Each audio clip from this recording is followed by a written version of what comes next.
E aí, meu irmão, minha irmã, como que você está? Tudo bem? Que venha teu reino, Jesus, que seja feito na terra assim como é no céu.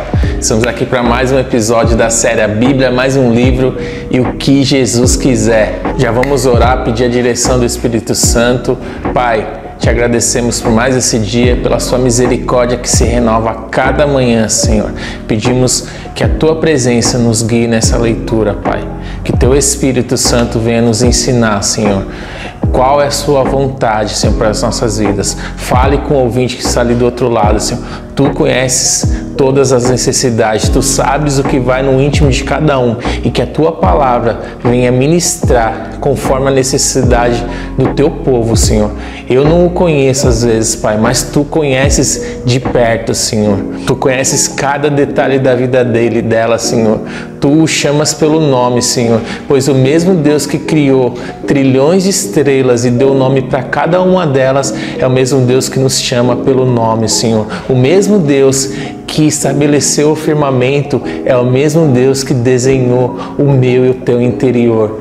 Pai, fale conosco, nós ansiamos, desejamos ouvir a tua voz, Senhor, pois só tu tens a palavra de vida eterna. Amém. Já pega a sua Bíblia aí, acompanha a leitura aqui comigo. Nós vamos ler o Evangelho segundo escreveu São João, capítulo 16, o verso 1. Diz assim a palavra de Deus, com o título de Continuação das últimas instruções aos discípulos. Tenho-vos dito essas coisas para que vos não escandalizeis. Expulsar-vos das sinagogas. Vem mesmo a hora em que qualquer um que vos matar cuidará a fazer um serviço a Deus. E isso vos farão, porque não conheceram ao Pai nem a mim. Mas tenho-vos dito, a fim de que, quando chegar aquela hora, vos lembreis de que já vos tinham dito. E eu não vos disse desde o princípio, porque estava convosco. Lá no começo do Evangelho de João, no capítulo 1, João começa denominando Jesus como o verbo, logo, né? E diz assim lá no capítulo 1, no princípio era o verbo, e o verbo estava com Deus, e o verbo era Deus. Ele estava com Deus desde o princípio, e todas as coisas foram feitas por meio dele, e sem ele nada do que foi feito teria sido feito. E lá no verso 14 diz que o verbo se fez carne e habitou entre nós, e vimos a sua glória, a glória do unigênito do Pai, cheio de graça e verdade. Jesus, ele estava desde o princípio. Ele é o alfa e o ômega. O alfa é a primeira letra do alfabeto hebraico e o ômega é a última, ou seja, ele é o princípio e o fim, aquele que era, que é, que há de vir. E nós almejamos e aguardamos a sua volta. E sem ele, sem Jesus, nada do que foi feito se fez. Ou seja, Jesus era participante desde o início da criação, mas precisou ele se despir da sua glória e pisar nessa terra para morrer no meu e no seu lugar. E como diz aqui, não vos disse desde o princípio, porque estava convosco. Para o versículo 5, e agora vou para aquele que me enviou. Nenhum de vós me pergunta, para onde vais? Antes, porque isso vos tenho dito, o vosso coração se encheu de tristeza. Todavia digo a verdade, que vos convém que eu vá, porque se eu não for, o Consolador não virá a vós, mas se eu for, enviar-vos-ei. E Jesus é a verdade, e a verdade ela não precisa de defesa. Ele disse, eu sou o caminho, a verdade e a vida. E aqui na sequência ele diz que enviará o Consolador, né? Se Jesus não fosse, ele não poderia enviar o Consolador. Ele já estava preparando os discípulos para o ministério do Espírito Santo. E o verso 8 diz assim, quando ele vier, convencerá o mundo do pecado, da justiça e do juízo. Ou seja, é o Espírito Santo que convence o homem do pecado, da justiça e do juízo. Do pecado porque não crê em mim, da justiça porque vou para o meu Pai e não me vereis mais. Do juízo porque já o príncipe deste mundo está julgado. Então não é por força nem por violência, mas é pelo Espírito de Deus. Convence o homem do pecado para trazer a consciência do arrependimento e a necessidade de perdão, que leva este homem ao genuíno arrependimento em Cristo Jesus, da justiça, porque os pecadores não podem ser salvos por mérito próprio, não é por obras, mas pela graça. É pela obra redentora de Jesus que nos justifica, que nos perdoa. É pelo mérito da ressurreição e da morte de Jesus que é atestada e é garantida essa justificação. E convence o homem do juízo, a qual o mal, Satanás, já foi derrotado pelo poder da justiça divina, o qual a sentença já foi proferida para ele e seus demônios. E é o Espírito Santo que dá vida, que traz vida a essa palavra, porque ela foi divinamente inspirada pelo próprio Espírito Santo. Então não somos nós que vai convencer as pessoas, é o Espírito Santo fluindo através de nós, fluindo através da palavra que convence o homem dos seus maus caminhos, para que haja uma metanoia, mudança de mente, que leva ao arrependimento e gera transformação, e a pessoa acaba tendo uma natureza mudada, transformando essa pessoa em um ser humano melhor, parecido com Cristo. Essa é a nossa busca, essa é a obra que o Espírito Santo quer fazer em nós, nos tornar a cada dia mais parecido com Jesus. Voltando, verso 13. Mas quando vier aquele Espírito da verdade, ele vos guiará em toda a verdade, porque não falará de si mesmo, mas dirá tudo que eu tiver ouvido e vos anunciará o que há de vir. Ele me glorificará, porque há de receber o que é meu e vou-lo há de anunciar. Tudo quanto meu Pai tem é meu, por isso vos disse que há de receber do que é meu e vou-lo há de anunciar. Glória a Jesus. Tudo quanto o meu Pai tem é meu, e tudo que Jesus conquistou na cruz é seu. Você também tem direito a essa herança. Você é herdeiro de promessas. Deus te deu essa terra para você governar também, para você ser participante e exercer influência nessa sociedade, exercer os valores do reino nessa sociedade aonde você estiver, quer seja no trabalho, faculdade, enfim. Deus quer te usar como instrumento também. E o Espírito Santo vai te guiar em toda a verdade. Amém? E hoje vamos dar continuidade lá na leitura deste livro, Guia Essencial para a Cura, Pastor Bill Johnson, Randy Clark, da Igreja Bethel, na Califórnia, nos Estados Unidos. É um livro fantástico e que nos ensina e nos demonstra o poder do Evangelho por meio da cura dos enfermos, avançando em direção à saúde. Não fico muito empolgado com livros que dão fórmula a cristãos como a chave para ter respostas de Deus. Eles tendem a tirar dos leitores o privilégio de buscar a Deus e encontrá-lo por si mesmo. Quando buscamos a Deus por nós mesmos, descobrimos o seu plano exclusivo para a nossa situação. E Deus tem uma porção específica para a sua vida que Ele vai entregar só para você. Que você busque a Deus no seu secreto. Essa é a chave. Então fecha a porta do seu quarto e busca essa intimidade em oração. Deus tem uma porção específica para mim, uma porção para você, uma porção para o seu pastor, para o seu amigo, para o seu pai, para sua mãe, enfim. E juntos, como um corpo, como uma igreja, a gente avança, a gente caminha fazendo a vontade dele nessa terra. Ele quer fazer você mergulhar, ele tem coisas maiores, ele quer um nível de intimidade, ele tem muito mais para você. Você é uma ferramenta de Deus, ele conta com você. Deus, ele conta conosco para realizar a sua obra aqui na terra.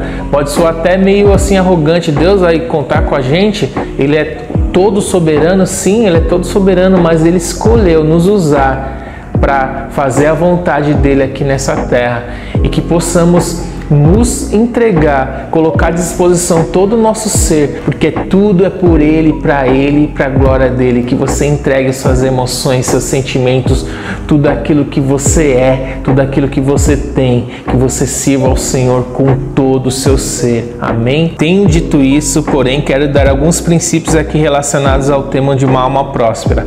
Eles nos ajudarão pelo menos a ter um começo sólido. Desse ponto em diante, à medida que você encontrar Deus por si mesmo, Ele se mostrará a você cada vez mais. Porém, por favor, lembre-se de que esse assunto de passar a ter saúde como uma alma próspera é digno de volumes. Um capítulo em um livro jamais poderia conter tudo que Deus tem para nós nessa área. Sim, Deus tem muito mais para nós. Deus tem muito mais para você. Ele é uma fonte inesgotável. Eu declaro sobre você uma porção dobrada do seu Santo Espírito. Que a presença de Deus seja intensificada na sua vida dia após dia. Que Deus derrame derrame suas ricas bênçãos sobre você e sua família. Deus tem uma medida recalcada, sacudida e transbordante para derramar sobre você. Ele tem muito mais, Ele tem mais provisão, Ele tem muito mais da presença dEle para derramar sobre você. Ele quer te revelar muito mais. Ele conta com você. Então que você venha buscar nele, que você mergulhe, que você se entregue para que Ele possa derramar essa medida. Que Deus multiplique 30, 60, 100 por 1 as suas finanças, os seus talentos, o seu conhecimento, e que você use tudo isso para servir o reino dele, em nome de Jesus. Vamos dar continuidade aqui. Louvor. As Escrituras nos exortam a dar graças a Deus em todas as situações. Ver 1 Tessalonicenses 5,18.